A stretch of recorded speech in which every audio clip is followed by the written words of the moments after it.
Hi there, hope you're having a good day. Welcome back to another video. Today we have a shoe that gave me a genuine surprise. If you know type, and that is the Eqlz 247.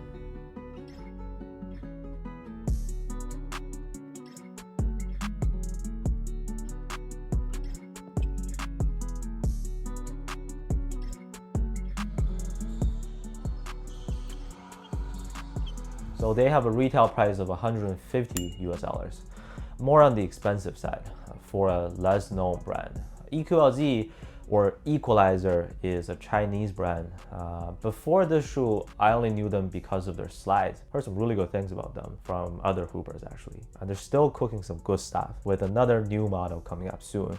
The 360, I believe. They kept the same design language. That one, I'd say it's a modern, simplistic, but pretty innovative wrestling shoe. This colorway I have here is called Eclipse. It's from their newer batch of colorways released around early September.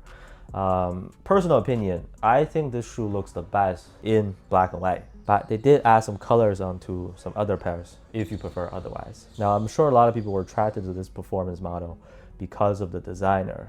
If that's a story, you probably have either made the purchase already or won't buy into anything negative I say. So I'll skip that part. But for me, as always, performance is the most important thing. Well, I judge a book by its cover too. Hence, I have my beautiful wife who happens to be right next to the door as I'm talking here. Can you close the door, please? Anyways, I do love how these look on feet. Anytime during the video, please feel free to share your thoughts or your experience playing in these in the comments. Let's get started. As to how the Eqlz 247 performs, cushion is more like decent, not excellent, not delicious, but it's sufficient. One thing they did really well with this midsole, from my experience, is that it gives you just enough energy return where you need it. Like there's some good bounce back in the heel. It's not the soft and foamy type, but it does feel quite nice when you're jumping around or pressing down hard on it. Forefoot is okay, landings feel very safe, but core feel is mediocre. It transitions fairly smoothly, but they're advertising it as an extension of the human foot. If that's your expectation, or if you want like a very low to the ground setup, then this is not it, to be honest. Yeah, it is bottom heavy. Weight is more on the heavier side, but not too bad. 450 grams for US size 10.5. Still 50 grams lighter than the AE1 and AE1 low. About the same weight as the Dame 9, maybe even slightly lighter. It's not like a slow and chunky shoe that drags you down on the court. Nope. Traction was probably the biggest surprise for me. This is a low-key amazing outsole for both clean and dusty courts, indoors and outdoors. The way it squeaks too is different. It's not like a high-pitched, super loud type of squeak. Kind of like the A6 Nova Surge Low and Nike PG6. Not bad company, right? Grip has been very consistent for me.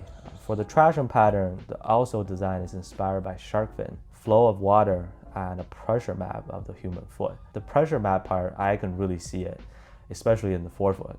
It's just a nice and firm grip against the floor, even on a very dusty court.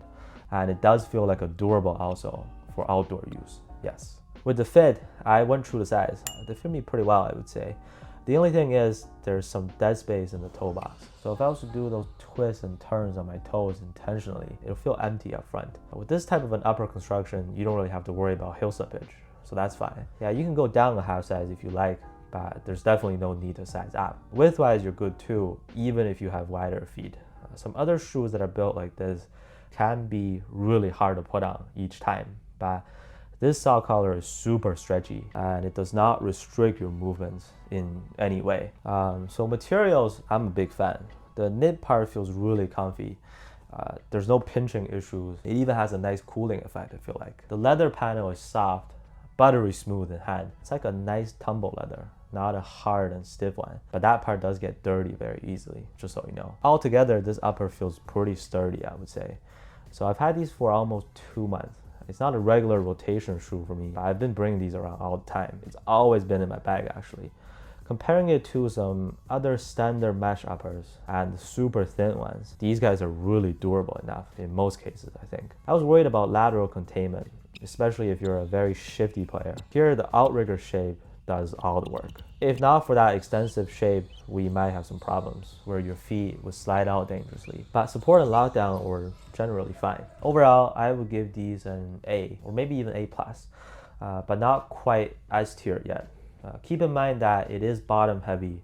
There's some dead space in the toe box, a little iffy with the lateral containment, especially in the very beginning. These are things you should expect. The upsides are traction performance, durability that I did not expect to be good, but it is. Comfort provided by the stretchy collar and some nice bounce back under your feet. If you like to rock something different or unique on the court and you buy into this kind of a saw collar design, you won't regret this purchase. I think I'll put it that way. As usual, any thoughts, questions, concerns, or differences from your experience, please feel free to leave them in the comments so we can discuss further. Thank you so much for watching. I do have so many more shoes that I need to talk about with y'all. So I'll see you soon. Next one.